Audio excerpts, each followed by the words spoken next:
Hello everyone, welcome back to another video, and today I will be talking about the newest character coming in patch 5.0, KINICH. He is a 5-star DENDRO Claymore character. I'll be going over his entire kit, his weapon, and what kind of build you would like to farm for him. Now, everything I will be discussing in this video is considered leaks, so if you don't want to watch leaks, then I recommend not watching this video. But if you don't mind leaks, then please consider everything I'm going to talk about as subject to change until the official patch is released. So let's get started off with his base stats. His base HP is 12,858, his base attack is 332, his base defense is 802, and his ascension stat is crit damage at 88.4% at level 90. Moving on to his talent, starting with his normal attack. His normal attack is the standard normal attack, but it could play into a role later on in terms of the kind of artifacts that we would like to farm for him. Moving on to his elemental skill, Canopy Hunter Riding High. Kenneth uses his big game hunting skills to either move swiftly or attack his opponent.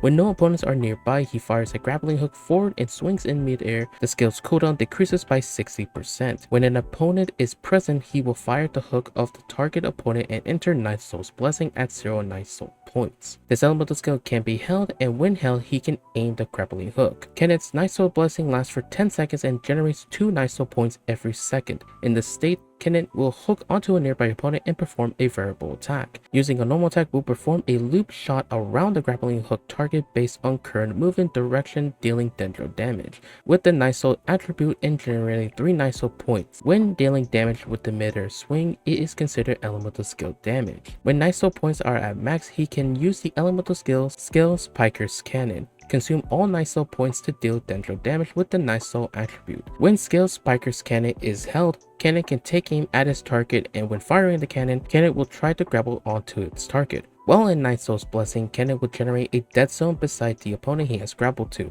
and fire the cannon at them. When he enters this zone, it will be cancelled and Kenneth will gain 4 Night Soul points. If the grapple connection should stop due to exceeded distance or some other reason, I like how that's an actual wording in the phrasing. Using a normal attack will establish a new connection with a nearby opponent before performing a loop shot. Okay, so essentially what this is that Kenneth has a grappling hook mechanic where you can either press it or hold it. When you press it and there's no enemy nearby, you can essentially use it as like a traversal mechanic where you can go area to area in a much faster way. But if there is an enemy nearby, you can use it to get close to them and deal damage. But if you were to hold it, you can again use it as a traversal means if you want to go into a certain direction. If there is an enemy nearby, you can hold it to be more accurate on that kind of enemy you want to hook onto. Now when you hook onto an enemy, it makes you basically circle around them in a certain direction, either left or right, unless you do Dendro damage by essentially using normal attacks, but the Dendro damage gets fired through the road that you attach to the enemy. While at the same time, there's essentially kind of like this mini game where like there's this zone next to the target that is cut into like a slice of a circle, because when you move around the target is essentially a circle, and when you go into the zone it will give you more Night Soul points. The scalings for his elemental skill loop shot at level 9 is 109% times 2, which is kind of okay, but the biggest one and the main reason on why you want to get as many Night Soul points by getting all the zones in this circle when using your elemental skill is wanting to use the skill Spiker's Cannon, because the skill Spiker's Cannon deals 1018% of his attack, and the cooldown of his elemental skill is 18 seconds. Now I am very interested on how consistently you can get these points and how consistent these zones appear, but I did watch some gameplay and it does seem like a cool fun mini game that you get to play while also fighting an enemy. But I am still kind of curious on like how it can come into play while also trying to like fight certain enemies, if they also have some certain mechanics that you want to like take advantage of or avoid. So I'm very interested to see on how his playstyle matches up with like the kind of content that we have in the game. But nonetheless, I am happy that they are exploring different kind of gameplay styles, because when I saw his gameplay and when reading his kit, he does seem like he's a very unique character. Moving on to his elemental burst, hail to the almighty Dragon Lord. unleashes the power of Ajah, the Almighty Dragon Lord, dealing AoE Dendro damage. Ajah will unleash its Dragon Breath at intervals, dealing AoE Dendro damage. If KINICH is in Niso's Blessing, when this is used, this blessing's duration is extended by 2 seconds. So essentially, he spawns a 2-pixely Dragon Lord that stays in the sky that breathes fire onto the enemy that deals AoE Dendro damage. At level 9, the skill damage is 227%. The laser damage, which I'm assuming is the Dragon's Breath of the Dragon Lord, is 205%. Its duration lasts for 15 seconds, and the cooldown of his elemental burst is 18 seconds, same with his elemental skill, and the energy cost is 70, which isn't that too bad. Moving on to his passives. The first one, the Price of Desolation. When an Niso's Blessing opponent is hit by KINICH's elemental skill damage, will enter the Desolation state. When affected by burning or burgeon reaction damage, they will restore 7 Niso points to him.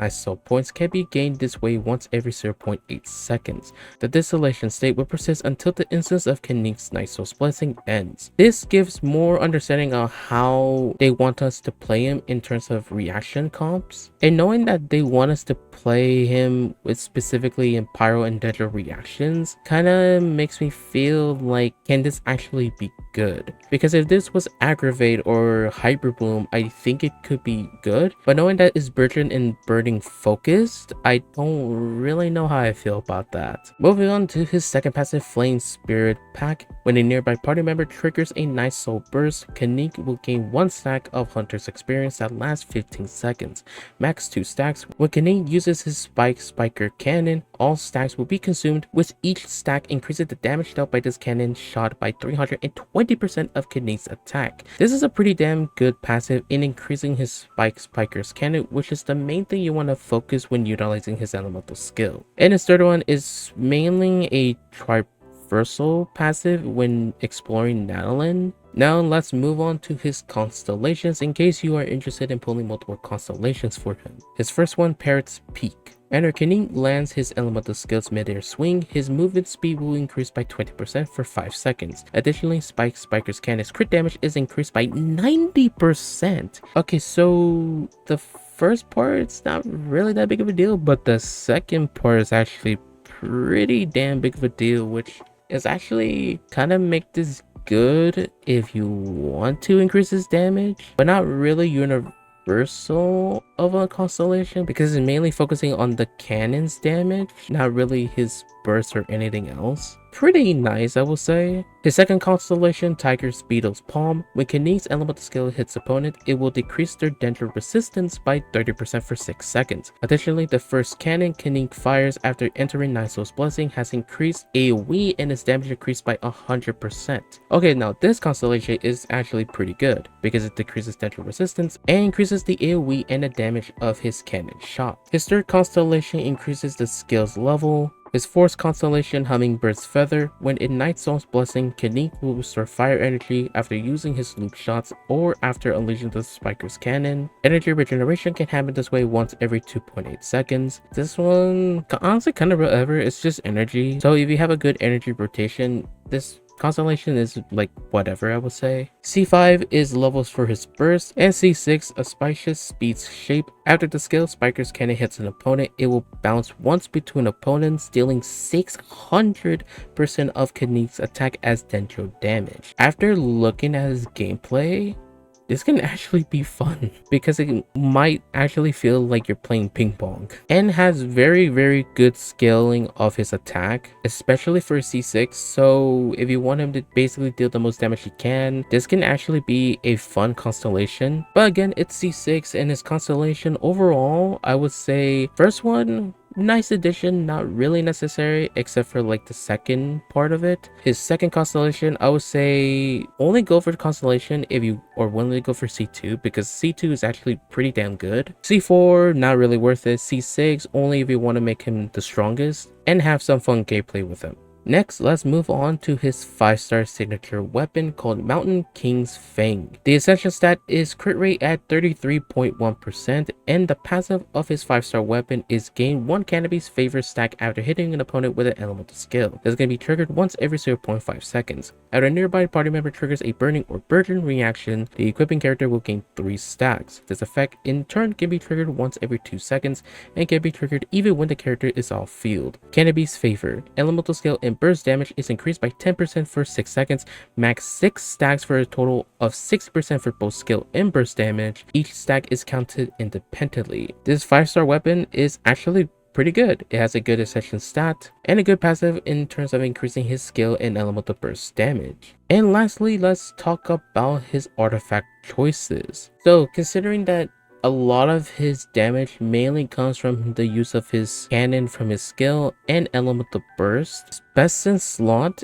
is going to be the new set coming in patch 5.0 of Genshin called Scroll of the Emerald City's Hero. The 2-piece of the set is when a nearby party member triggers a nice soul burst, the equipping character regenerates 6 energy. But the 4-piece effect of the set is when the equipping character triggers an elemental reaction involving their elemental type. All nearby party members of elemental types involved in that reaction gain 25% all elemental and physical damage bonus for 10 seconds. When the equipping character is in Nice Soul's Blessing, when triggering this, an additional 25% all elemental and physical damage bonus will be granted to characters for 20 seconds. The above effect can be triggered even if the character is off field. Now the reason this is good is because it essentially gives him 50% elemental damage bonus. And even though it's not that big of a deal, he doesn't really have Dendro infusion. So because his elemental skill and elemental burst has a cooldown of 18 seconds both, sometimes if you're on fielding KINICH, you're mainly going to be doing physical attacks. So this can actually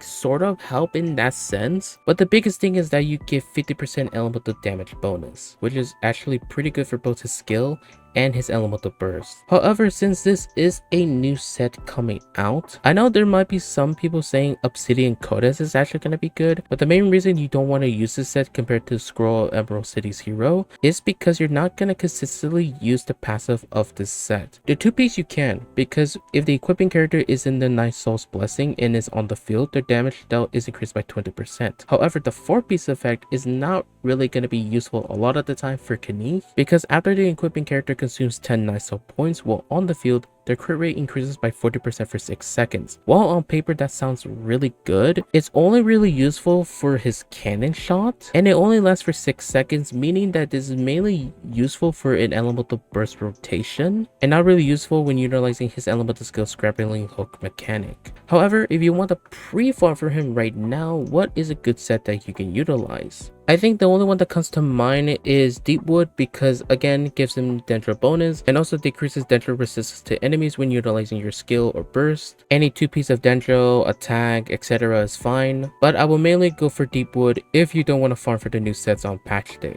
And that is a pre-release look on KINICH's kit. Honestly, overall, I think he's gonna be a pretty fun character. The only thing that I'm kind of bummed about is the fact that they want us to use burgeon or burning reactions with him. Is kind of good because they're kind of making us utilize the reaction that doesn't really get used a lot, but at the same time I don't really expect much about it because burning or burgeon doesn't really increase KINICH's own personal damage. The damage is only caused by the elemental reaction itself, but in terms of his personal kit, I think is actually kind of pretty good. It's just basically how consistent he can deal damage from his elemental skill, and also how consistently he can deal damage from Dragon Lord's attacks. And yeah, that's basically a look at KINICH's kit. Thank you guys so much for watching this video. If you enjoyed the video and want to see more content like this, then definitely leave a like on the video to support it. Check out my Twitch if you want to check out my live streams over there. The link will be in the description below. Subscribe to the channel if you don't want to miss another video. That's it for today, and I hope you guys have